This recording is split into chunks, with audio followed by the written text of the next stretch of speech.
The cover of this book proudly proclaims, "The Terminator is back." I'm not sure that this is what Schwarzenegger had in mind, but we'll roll with it anyway.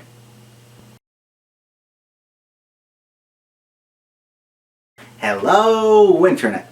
Welcome to Tales of Showcase, where we use live targets in our weapons demonstrations. I'm your host, the Watcher of New Earth. Today I'd like to introduce a new segment to the channel called Teen Titans Tuesdays, where, as the title obviously says, we look at Hulk comics. Just kidding. Today we're going to look at an issue of the new Teen Titans. Widely heralded as the series that revived the Titans, and as one of the best comic runs ever, the new Teen Titans launched in 1980. This issue is co-written by the comic legends Marv Wolfman and George Perez, with art also by Perez. Both of these creators are well known for collaborating on this book and the Crisis on Infinite Earths crossover a few years later. So, in case you haven't guessed yet, I am really excited for today's issue. So let's get started. This is the new Teen Titans number 10. Our story begins at the penthouse apartment of Slade Wilson, where he studies the Titans. He has a contract with the criminal organization Hive to kill the Titans. However, he's also out for revenge against Hive as they had tricked him into working with them. As Slade says this all to his assistant Wintergreen, they are interrupted by Dr. Benson Honeywell, Slade's lab chief. If you didn't notice at first, Honeywell's a clear homage to the Muppet Dr. Bunsen Honeydew, even coming complete with an assistant named Bleecker. So, does that mean that the Muppets in the DC Universe are humans? And villains? Man, if Bunsen and Beaker are working for Slade, what do you think the other guys are doing? Conspiracy hearing is burned the coconut. Honeywell updates Slade on Promethium, a potential weapon that Slade plans to steal and auction off. However, just as Honeywell is about to tell Slade something important about Promethium, the comic cuts to an aircraft carrier under attack. Yeah, just straight the heck out of nowhere. Why is it under attack? Who's attacking? Who are the guys scuba diving towards the wreckage? And by the next page it's over. And as if to make fun of us, the comic narration panel starts with, "Oh, don't ask too many questions." Well, it's a little late for that comic. We join the mansion of Garfield Logan, aka Beast Boy, aka Changeling. Gar is arguing with Vernon Quester, a friend of Gar's adopted family. Apparently, Gar doesn't want to run the company that Steve Dayton, former Doom Patrol member and Gar's adopted father, left to him. He states that it's because he has better things to do. What, superheroing? Pfft.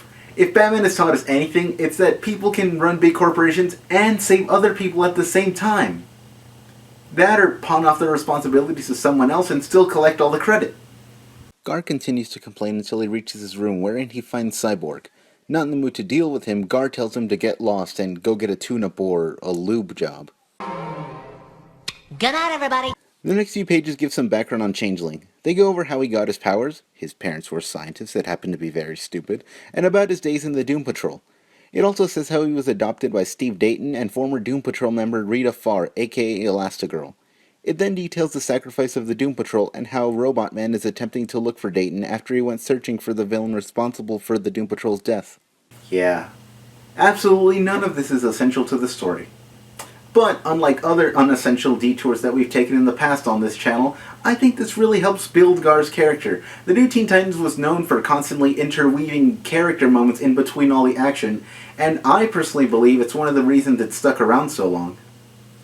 We then join Sarah Sims, a friend of Cyborg's. She seems to be enjoying a quiet evening, but is suddenly attacked in her apartment. On the next page, we see terrorists from all over the world boarding planes.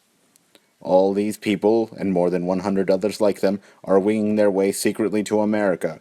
They are not coming to throw a party. No, when they want to throw a party, they just crash one that's already there. Right now, they want to go sightseeing, get the real feeling of America. We then cut to Starfire soaring over the city. She's in deep thought about her family, but she's confused as to why she suddenly thinks about her traitorous sister. That is weird. I mean, who would think that thinking about your family would remind you of your family members? But as Starfire thinks, Slade shoots her down from a few blocks away. He then gloats about how he never misses because he uses 90% of his brain. Stealing Deadshot's MO and promoting fake science. Truly diabolical. He then confronts Starfire on the ground and tells her he has a message for the Titans, but this way is cheaper than calling. In what way is this cheaper? You're wasting weapons, resources, time, energy. I mean, in what universe is this cheaper than calling them?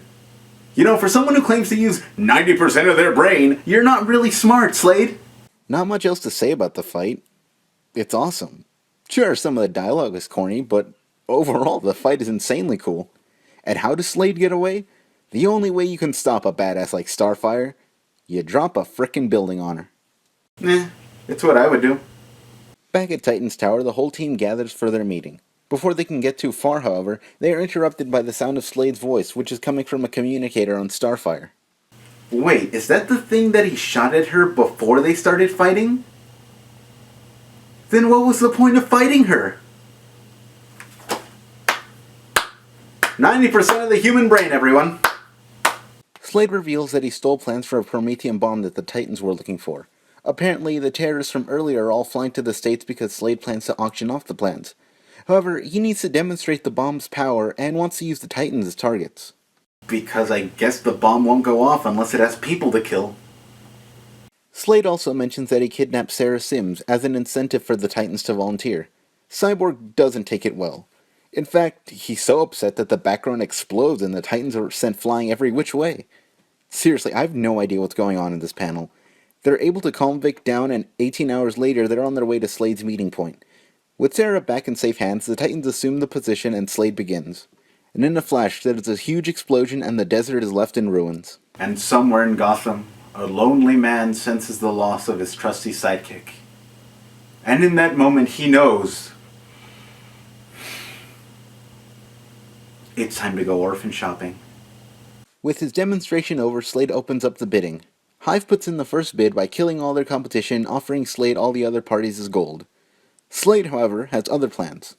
I'll see your death, destruction, and untold riches, and raise you 2 dead Hive agents. Slade offs the 2 Hive agents, having known that they would kill their competitors, because of the Hive's involvement in his son's death.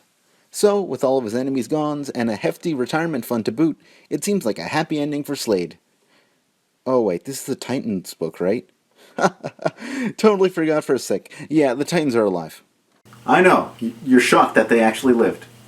Even Slade's like, yeah, totally saw this coming. Turns out the Titans had figured out that the Promethean plans were flawed, which is why Slade robbed the carrier earlier in the issue, to get an atom bomb to use as a decoy. Once the team knew this, they were able to disarm it and simulate the explosion with their powers. It seems that the Titans finally have Slade, but, not one to give up, Slade sends in his mercenary army to finish them. The Titans naturally engage Slade's army, but Gar goes to face Slade alone. Both fights rage on, but while the Titans best the army, Slade manages to defeat Gar. And the comic ends with Raven crying as she senses that Garfield Logan, the Changeling, is dead. Truly, a somber note to end the book on.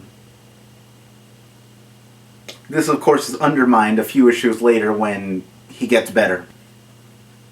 Anyways, that was the new Teen Titans number 10, and yeah, it's pretty freaking awesome. Sure, the dialogue can be kinda corny, but it's a product of the times and is also how most of Wolfman's writing goes. It doesn't distract from the great story and truly awe-inspiring artwork done by my favorite comic artist, George Perez. All in all, this book helps showcase why the new Teen Titans has stood the test of time.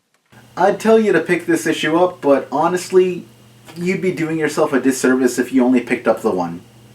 Anyways, as always, thank you for joining me and I'll see you next time. This is the Watcher of New Earth, signing off.